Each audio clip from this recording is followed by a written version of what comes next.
کوئی آسان سا لاہ عمل بتا دیں جس کے ذریعے ہم اللہ کے قریب ہو جائیں۔ کھانا کمانا اور اس کا پکانا پاکیزہ ہونا چاہیے۔ یہ بات ضروری ہے کہ کمائی کیسے کرتے ہو اور خرچ کیسے کرتے ہو۔ جنہیں آپ حقوق العباد کہتے ہیں وہ آپ کے قریب ہیں۔ 5-10 آدمیوں کے اندر ہی کھیل ہوتا ہے کہ ان کے ساتھ آپ کیسی ڈیلنگ کرتے ہو، سختی کرتے ہو یا نرمی کرتے ہو۔ اور اس کے بعد آپ کی عبادات آتی ہیں کہ اپنے اسی گھر کے اندر کیسی عبادت کرتے ہو اور کہاں تک مانتے ہو۔ اگر آپ اللہ کی عبادت کر رہے ہو تو اللہ کے عمل کو دل سے تسلیم کرو، پھر کوئی دشمن نہیں ہوگا۔ غم میں بھی اللہ کو یاد رکھو، خوشی میں بھی اللہ کو یاد رکھو، تنہائی میں بھی اللہ کو یاد رکھو، محفل میں بھی اللہ کو یاد رکھو۔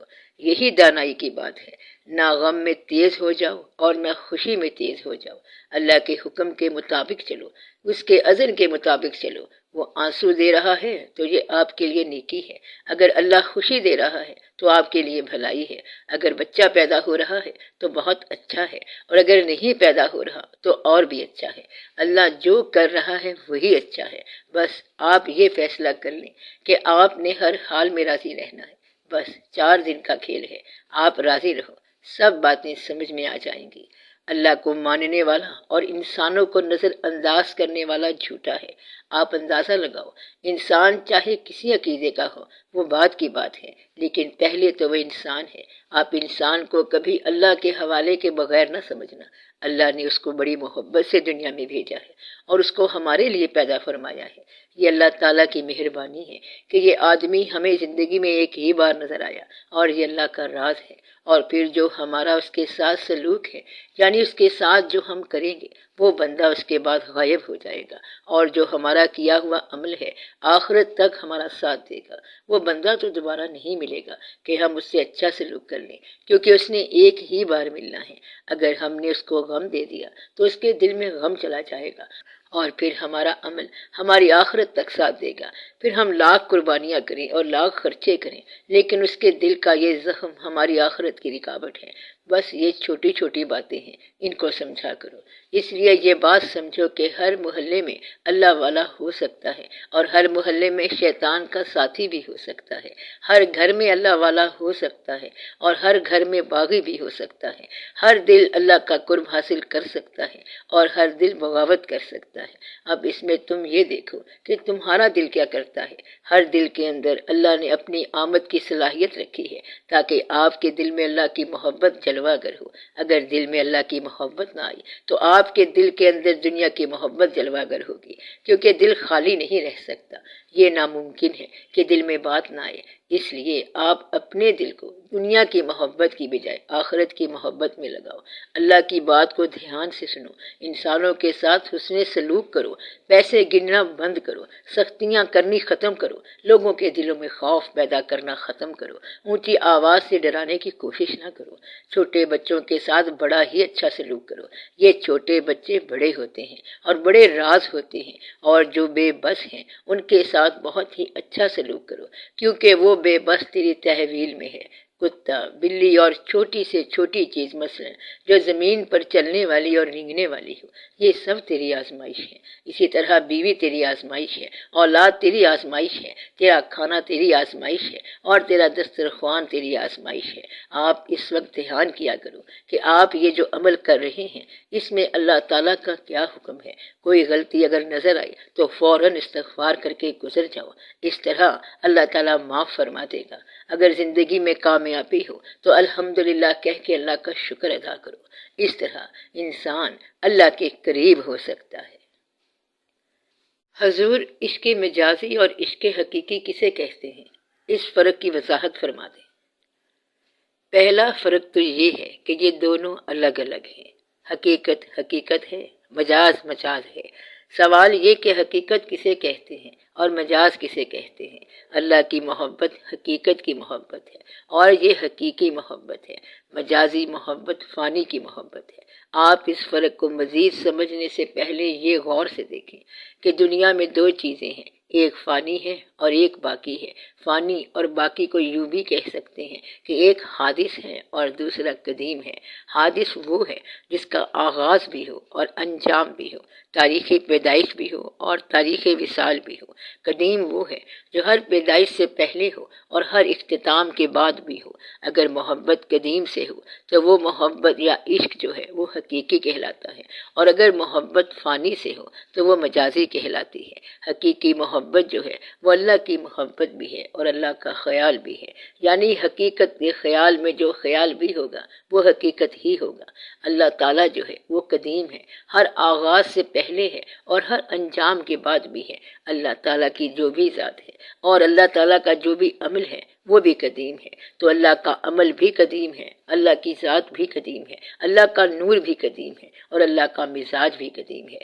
قدیم کا ہر عمل قدیم ہوتا ہے، اور اگر وہ کہتا ہے کہ میں اور میرے فرشتے درود بھیجتے ہیں تو یہ عمل بھی قدیم ہی ہے، تو اللہ کا درود بھیجنا بھی قدیم ہی ہے، بس ظاہری طور پر الگ الگ نظر آتا ہے۔ کوئی کس شکل میں کس وقت آیا اور کس حال میں کیا قصہ ہے۔ مثلاً آپ دیکھتے ہو کہ آج حضور پاک صلی اللہ علیہ وآلہ وسلم جو ہیں وہ ظاہری طور پر موجود نہیں ہیں، لیکن آپ صلی اللہ علیہ وسلم کا نام اور آپ صلی اللہ علیہ وسلم کی ذات اب بھی موجود ہے، اور آپ صلی اللہ علیہ وآلہ وسلم کے نام کے سب جلوے ہیں۔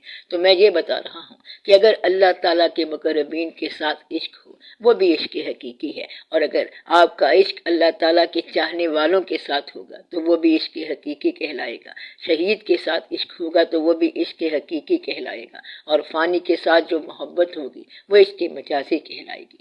یہ ہے عشق کا فرق۔ لیکن اب میں آپ کو ایک نسخہ بتا دیتا ہوں جس کے ذریعے آپ یہ معلوم کر سکیں گے کہ یہ عشق حقیقی ہے یا مجازی۔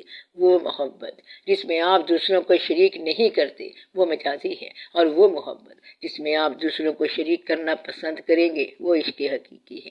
مثلاً آپ کو ایک شخص سے محبت ہو گئی ہے اور کسی دوسرے کو بھی محبت ہو گئی ہے، تو اگر دونوں میں دشمنی قائم ہو گئی ہے تو یہ مجازی ہے، اور اگر دونوں میں محبت بڑھ گئی ہے کہ ہمیں بھی اس سے محبت ہے جس سے تمہیں محبت ہے، اور وہ کہتا ہے کہ آپ سے مل کر تو بڑی خوشی ہوئی ہے، تو یہ عشق حقیقی ہوگا۔ تو رقیب جب قریب ہو جائے تو مجاز جو ہے وہ حقیقت بن جاتا ہے، اور یہی ایک اصل واقعہ ہے، یا یوں کہیں کہ اچانک ایک اور دور شروع ہو جاتا ہے جب مجاز سے بات چلتی ہے، اور اچانک چلتے چلتے ایک فانی انسان کی محبت کبھی کبھی آپ کے لیے وہ واقعات مرتب کرتی ہے کہ آپ دعا کی شکل میں سفر کرتے ہو۔ پھر ہو سکتا ہے کہ یہ دعا چلتے چلتے اس کی بارگاہ تک پہنچ جائے۔ محبت فانی انسان سے کی، فانی کی محبت نے آپ کے اندر کوئی ایسا واقعہ پیدا کر دیا۔ مثلاً آپ بیمار ہو گئے اور آپ دعا کے مقام سے چلتے چلتے اس مقام پر چلے گئے جہاں پر بقا کا مقام تھا۔ مثلاً رانجھا جو ہے وہ ہیر کی تلاش میں بال ناتھ کے پاس چلا گیا۔ اب بال ناتھ کا ہیر کے ساتھ کیا تعلق ہے؟ کیونکہ بال ناتھ تو جوگی ہے، رانجھے کو محبت ہیر سے تھی، لیکن وہ گیا کس کے پاس؟ پیر کے پاس۔ اب یہ بات جو ہے یہ بڑی عجب بات ہے کہ اس کو فانی کی محبت چلتے چلتے باقی کے پاس لے گئی۔ تو رانجھے نے بڑا زور لگایا کہ مجھے ہیر سے ملا دو۔ اس نے کہا کہ تجھے میں جوگی بناتا ہوں، کان میں بالیاں ڈال دی، سب کچھ کیا، اس کو رنگ بھی دیا اور انگ بھی دیا، لیکن یہ پکا عاشق تھا۔ اس نے کہا نہیں مجھے ہیر چاہیے، گر نہیں چاہیے۔ تو رانجھے کو آدھا فقیر بال ناتھ نے بنا دیا اور باقی کا آدھا فقیر وارث شاہ رحمت اللہ نے بنا دیا۔ آپ اگر جلوے کے پاس سوال لے کر جاؤ کہ یا رسول اللہ صلی اللہ علیہ وآلہ وسلم ہم سوال لے کر آ گئے ہیں، اور وہاں جا کر جب جلوہ دیکھا تو آپ سوال بھول گئے، تو وہاں اب کیا چاہیے؟ وہاں کچھ بھی نہیں چاہیے۔ جلوے کے پاس جا کر سوال ختم ہو جاتا ہے۔ تو یہ ایک مقام آتا ہے جس کو آپ یوں سمجھو کہ ہم ان کے پاس گئے حرف آرزو بن کے، حریم ناز میں پہنچے تو بے نیاز ہوئے۔ اب یہ کیا بن گیا؟ مجاز جو ہے وہ حقیقت بن گئی، یعنی کہ جو ما سوا کی تمنا تھی وہ اب ماورا کی تمنا بن گئی۔ تو جو جلوے کے پاس گیا تو وہ وہیں کا وہیں رہ گیا، جس کام کو گیا تھا وہ کام پیچھے رہ گیا، اب وہ مجاز سے نکل کر حقیقت میں داخل ہو گیا، اور پھر اس کا عشق حقیقی ہو گیا۔ تو آپ کہہ سکتے ہیں مجاز جو ہے یہ بھی حقیقت ہے اور حقیقت بھی حقیقت ہے۔ مجاز کی حقیقت یوں مسلمہ ہے کہ مجاز سے حقیقت بن بنتی ہے، لیکن وہ مجاز مبارک نہیں ہے جو مجاز ہو کر ہی مرے، یعنی کہ مجاز ہی پیدا ہوا اور اس کے حقیقی بنے بغیر مجاز ہی مر گیا، تو یہ اچھی قسمت والا نہیں ہے، ورنہ مجاز سے تو حقیقت کا راستہ ملتا ہے، یہ اس کے حقیقی کا راز ہے۔ اس مجاز کو مبارک کہو جس نے شاہ حسین رحمت اللہ کو مادو لال کے ذریعے صحیح معنوں میں شاہ حسین رحمت اللہ بنا دیا، اور یہ جو مجاز تھا وہ عشق حقیقی بن گیا، پھر ایسا ہو گیا اور ایسا ہوتا رہتا ہے۔ تو عشق حقیقی اور عشق مجازی کی پہچان یہی ہے کہ جب رقیب جو ہے وہ حبیب بن جائے تو سمجھو کہ مجاز جو ہے وہ حقیقت بن گیا اور یہ عشق حقیقی بن گیا۔